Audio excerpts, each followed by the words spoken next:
Narito ang mga napapanahong balita. Nasabat ng Bureau of Customs o BOC katuwang ang PIDEA ang halos 1 kilo ng hinihinalang shabu na nagkakahalaga ng 6.7 million pesos sa Pasay City. Ang ipinadalang kargamento ay manling idineklarang ladies wear at bags at agad na inilipat sa kustodiya ng PIDEA ang tumanggap nito para sa pagsampa ng kaso. Ayon naman sa BOC, bahagi ito ng pinaigting na kampanya ng Administrasyong Marcos laban sa iligal na droga at sa mas mahigpit na pagbabantay sa mga hangganan ng bansa.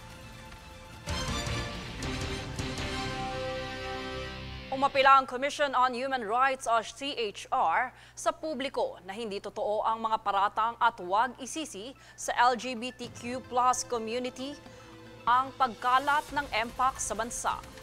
May tuturing umano itong fake news, discrimination at prejudice na nagdudulot ng takot at pangamba imbis na masolusyonan ang tumataas na kaso ng sakit.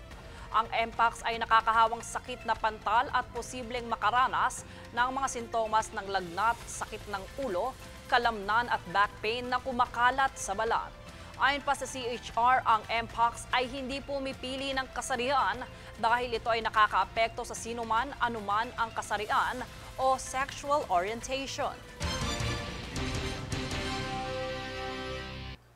Isinagawa ng Department of Social Welfare and Development o DSWD ang isang dialogo noong June 5. Kasama ang iba't ibang asosasyon ng mga social worker upang talakayin ang mga issue sa likod ng viral na kaso ni Rose, ang babaeng natagpuan sa Imbornal sa Makati.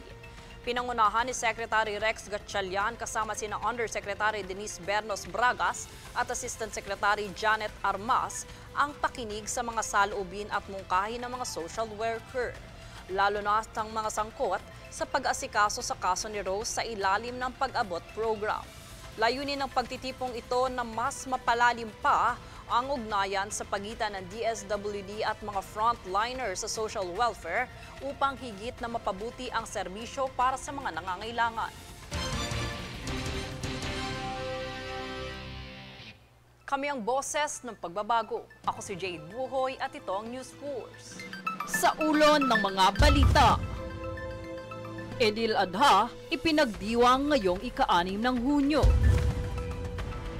CHR umapila na itigil ang paninisi sa LGBTQ+ sa pagkalat ng monkeypox. Siyam na Pinoy seafarer balik Pilipinas matapos ma-stranded ng ilang buwan sa Yemen.